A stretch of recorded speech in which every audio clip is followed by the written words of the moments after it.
Remember how you were when you were young. Try to imagine that fresh mentality that you had.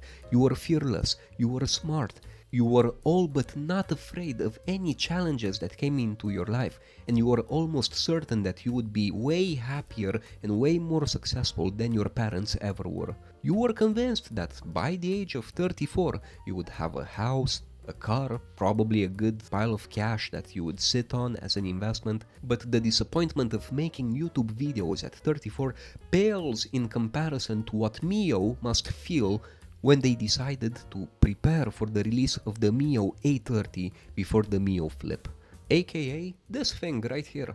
Now, depending the type of person that you are, you might be excited about this, but there are also reasons, as a fellow retro handheld enthusiast, that might make you want to curl up in the fetus position and cry in a corner. So for context, the Miyoo A30 will be released this April. At least that's what Miyoo promised, and we all know that they never lie when it comes to release dates. Right?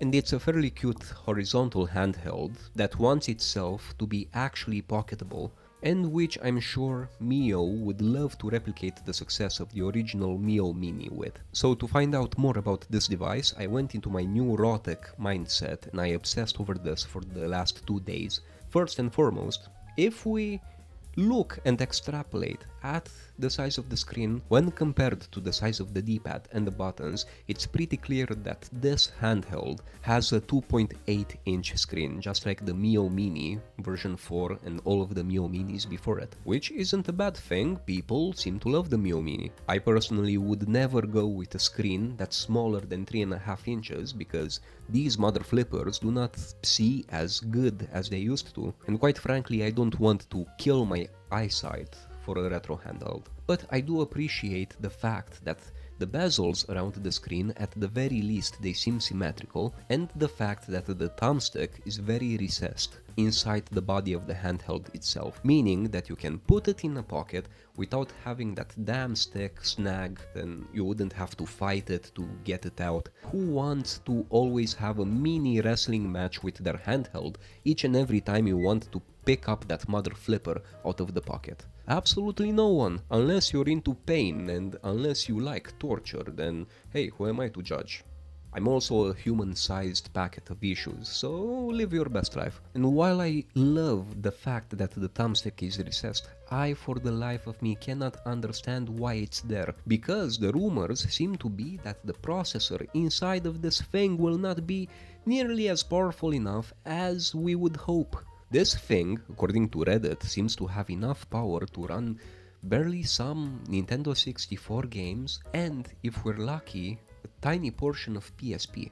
And what actually infuriates me is that this wasn't the plan at all. At one point we all knew that they had another handheld that was basically very similar to this one, called the Miyoo P60, which was a bit longer, had 2 thumbsticks, but most importantly it had enough performance to run some things up to PSP. Maybe not all of the PSP catalog, because we cannot have nice things, life is punishment, and unless we suffer, are we really truly alive? But it would have been on par with this guy, at the very least.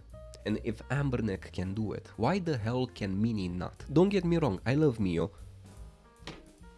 You've seen this mother flipper in the background since I started making YouTube videos, and it's gonna be here until I die. Thousands of years in the future, where nobody will remember the Vlad Nerd moniker, some stupid descendant of mine will have this, and that person will think this was like a prehistoric hammer or something to hammer things with.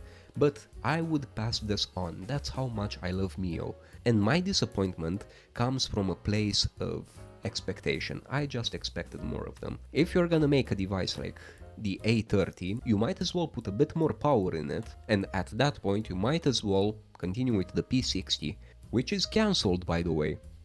I don't know why, it was the better device, but they freaking cancelled it, and it was our fault for hoping for something nice. Oh, and not to bash on Miyoo a whole lot, because I will most probably buy this thing to do reviews on it, but what in the hell were they thinking when they made these color options?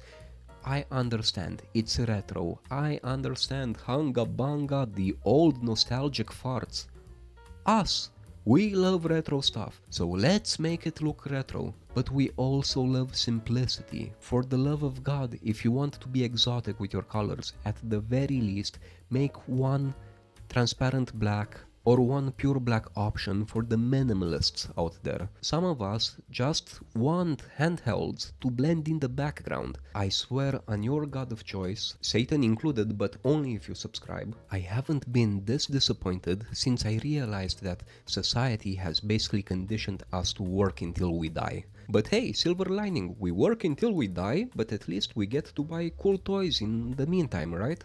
Well, no, because Miyoo decides to release stuff like this instead of the cool stuff that we would genuinely have enjoyed. Look at this P60 again. Look at how nice it would have been. In fact, let me find the clip with it. Look at how gorgeous it was. We will never have this. We will have this instead. This small screen mother flipper that's not even powerful enough to use that thumbstick properly. Or even if it is, imagine playing PSP on that squished 4x3 screen. Imagine just how smaller the Miyoo A30 would be compared to even the Anbernic RG35XX H. At one point, we need to realize things just aren't practical anymore, and I hope, I pray, to the god of your choice, again, Satan included if you subscribe, that Miyoo comes back to a practicality mindset and stops giving us flashy retro colors and continues to be the company that we all fell in love with. Hell, if we think about it, most of us got into retro gaming again because of Miyoo. My first actual dedicated retro handheld, besides, well, the OG ones like the Game Boy, was the Miyoo Mini Plus. And in fact, this little guy was one of the main factors why my passion for retro stuff reignited again. So you bet your backside that I'm rooting for this company, and I'm criticizing them because there's so much at stake here. If this company releases a flop, a lot of enthusiasm will be gone, and they can very well release the Miyoo Flip after this. A lot of people will not be as interested. And many other companies started building retro handhelds only after they saw the success of Miyoo.